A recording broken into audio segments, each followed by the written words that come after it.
খাস? হ্যাঁ? আরে বন্ধু, রাগ করিস তো, একটু কলা খাচ্ছিলাম।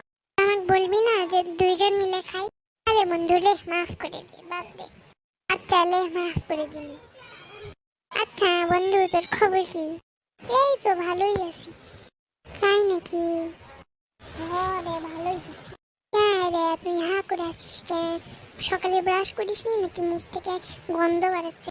হুর, কি করিস? আমি তো একবার সকালে সেন্টার ফ্রেশ খাইছি। সেন্টার ফ্রেশ খাচ্ছি তো আমি কি করবো? ব্রাশ করিসনি? কি হলো? তে গন্ধ বেরোচ্ছে কেন? এমনি। শোনো তো, প্রশ্ন জিজ্ঞেস করিস। প্রশ্ন করবো, তোর কি? কি আছে রে করিস কে? সে কথা বলতেছিস কিন্তু। এ, আর তোর এখন খবর আছে। দেখ কি হলো, আমি একবারে ডন হয়ে গেছি। ডন মেরি দেখাশোনা এক করে ফাটাই দিল।